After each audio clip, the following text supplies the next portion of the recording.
Alright, let's talk about the final category of reaction, oxidation reduction or redox reactions. Now, this is formally defined as a reaction that involves electron transfer from one reactant to another. And there are several ways that this can occur. So this can happen in aqueous solution, for instance, like you see here. This can happen with direct reaction between, say, a metal and a nonmetal to form an ionic compound. We used the first example in Chapter 2 of how sodium and chlorine come together to form sodium chloride, but this could also apply, for instance, to, say, magnesium and oxygen, where magnesium metal and oxygen gas, where we have neutral magnesium atoms and neutral oxygen molecules, come together to form magnesium oxide, where that contains magnesium cations and oxide anions. But we can also extend this notion of electron transfer to situations where we're actually forming covalent bonds between nonmetals.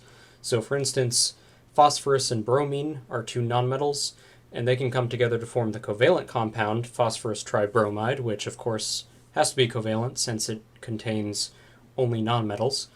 But this still involves electron transfer in some sense, and we'll talk about how we can actually tell that this is the case.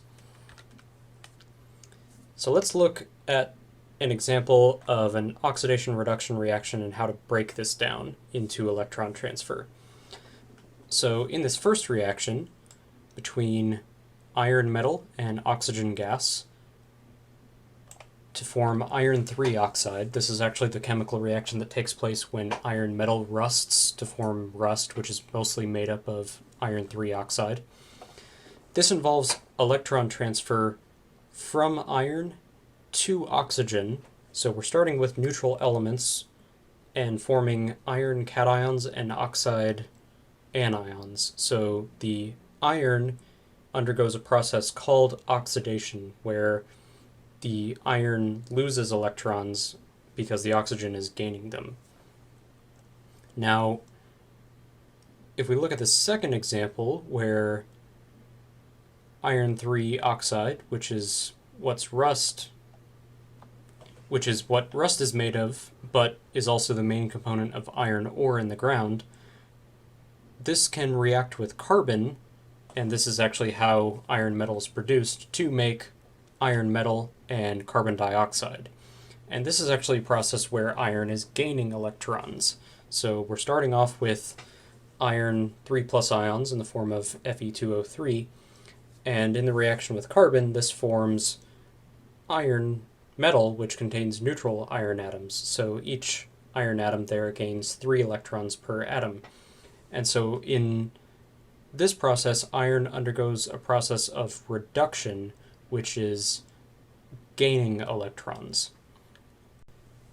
So to sum those two processes up, oxidation involves the loss of one or more electrons by a substance, whether that's an element, compound, or an ion, and reduction is the opposite process, where one of those things gains one or more electrons in a chemical reaction. And oxidation reduction or redox reaction is any process where electrons are transferred from one substance to another. And it's worth pointing out that oxidation and reduction always have to co-occur. You can't have oxidation take place without reduction and vice versa. Both processes have to take place together or not at all. Now, it might seem strange that the process of reduction specifically refers to gaining electrons when we're increasing the amount of electrons, not reducing the number of electrons. But reduction actually refers to a change in what's called the oxidation number or oxidation state. And this is a value that we can assign to all of the elements in a compound, element, or ion that will allow us to tell how electrons are being transferred. And this is a way that we can extend this notion to covalent compounds as well. So there's a set of rules for assigning oxidation numbers, and like some sets of rules that are shown in these slides, I think this is a really useful set of instructions, but it's really important to apply these in the order that you see them on here. And once we reach the rule where we can assign an oxidation number, you stop at that point. So we'll go through this and we'll explain with some examples. So the first rule is that any atom that is a pure element and not an ion has an oxidation number of 0. So for instance, if we see sodium metal, so not sodium ions, but just sodium, that has an oxidation number of 0. If we see diatomic elements like hydrogen or bromine in their diatomic forms, hydrogen or bromine respectively would have oxidation numbers of 0. And the same thing applies to anything else that is just a pure element and not part of a compound. If we have a monoatomic ion, so any ion that is made up of just one element, then the charge on that monoatomic ion is the same thing as the oxidation number of the element that makes that ion up. And it's worth pointing out that all monoatomic ion charges are oxidation numbers, but not all oxidation numbers are monoatomic ion charges. Oxidation numbers extend this beyond just monoatomic ion charges. After the first two rules, we can start looking at how we can apply rules to specific elements if they don't fall into one of the first two categories. So hydrogen and oxygen are two of the most common elements, so we'll use those as the basis for these rules here. So if hydrogen is part of a compound or a polyatomic ion, it's going to have an oxidation number of either +1 or -1. And +1 by far is more common than -1. So an oxidation number of -1 in hydrogen really only occurs if we have a chemical formula that contains hydrogen, a metallic element, and no other elements. So for instance, compounds like, say, CaH2, like you see there on the right, or sodium hydride, NaH, where we have a metallic element, hydrogen, and no other elements. Those are situations where hydrogen has an atomic number. Those are situations where hydrogen has an oxidation number of -1. For pretty much any other situation where hydrogen is part of a polyatomic ion or a molecular compound, it's going to have an oxidation number of +1. So for instance, in a hydroxide ion, OH-, like you see here, or let's say something like sodium hydrogen carbonate, or water, or hydrochloric acid, just to name a few, all of these would have hydrogen in the +1 oxidation state, or with an oxidation number of +1. If we look at oxygen next, if oxygen is part of a polyatomic ion or part of a molecular compound, it's almost always going to have an oxidation number of -2. So for instance, water, H2O, or say hydroxide, OH-, or I don't know, nitrate, NO3-, or chlorate, just to give some examples of polyatomic ions. All of these have oxygen with an oxidation number of -2. So when might oxygen not have an oxidation number of -2? We'll talk a little bit about how you might be able to determine this more formally later, but there's a few examples where it has an oxidation number of something other than -2.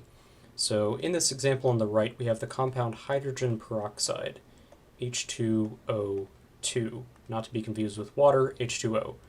Hydrogen peroxide has oxygen with an oxidation state of -1. If we have something like the peroxide anion, O2, which is a polyatomic ion from the polyatomic ion chart in chapter 2, this also has oxidation number -1 for oxygen. And the situations where you'll find oxygen with an oxidation number other than -2, other than something like O2 gas, which is covered by Rule 1, are going to be situations where we deal with this rule I'm going to introduce in a couple of slides, where if you add all the oxidation numbers in a compound or an ion together, they need to add up to the charge on that compound or ion. So for instance, with hydrogen peroxide, each hydrogen has to be +1. So if each oxygen was -2, when we add all the oxidation numbers together, we would not get 0, even though hydrogen peroxide is a neutral compound. So oxygen has to be -1 in that situation just to get all the oxidation numbers to add up to 0 for the neutral compound H2O2. Alright, so beyond hydrogen and oxygen, we have a rule for halogens, which is less universally applicable than the rules that we just talked about, but it is a good guiding rule in a lot of situations. So halogens usually have an oxidation number of -1. So for something like hydrochloric acid, chlorine has an oxidation number of -1. Or for something like, say, sodium chloride, or any other situation where you have halide anions, so sodium fluoride, sodium bromide, and so on, those all have oxidation numbers of -1 for the halogens. So chlorine, fluorine, or bromine would all have oxidation numbers of -1 here.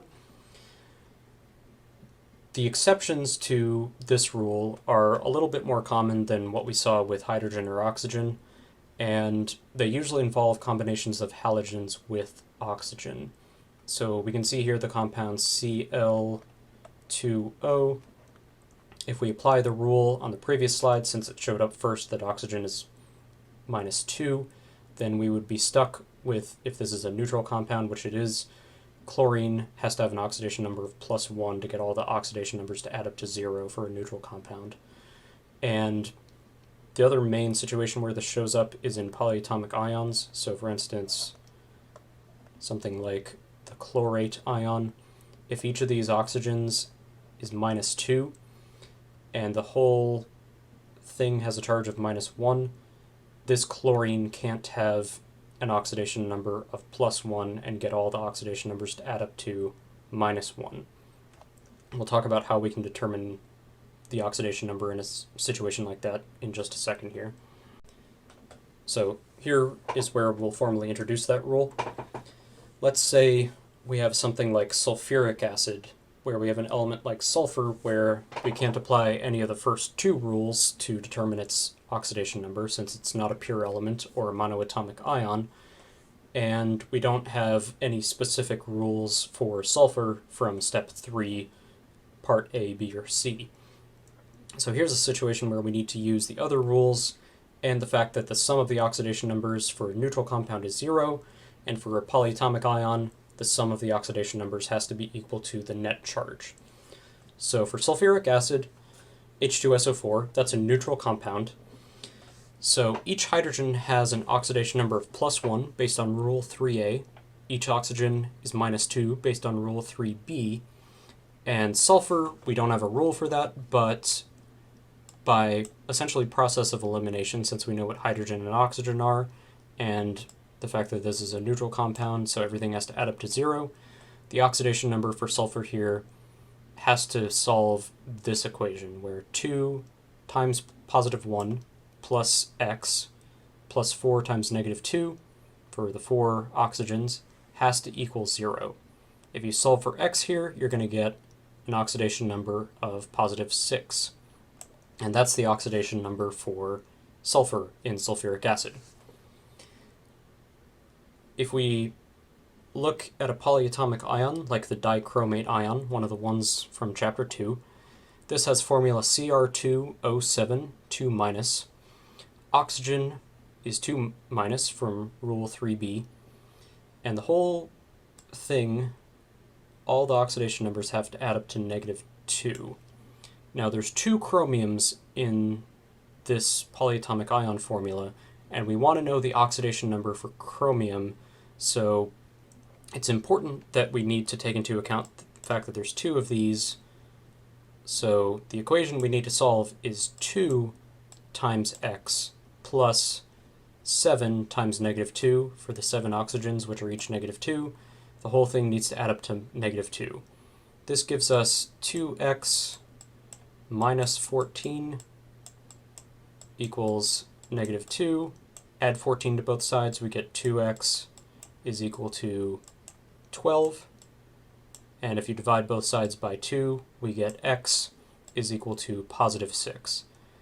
And you can leave the positive sign off if you want to. I usually explicitly indicate if something is positive when assigning oxidation numbers, because whether something is positive or negative is important. But you don't necessarily have to explicitly indicate a positive sign as long as you're consistently showing when something is negative.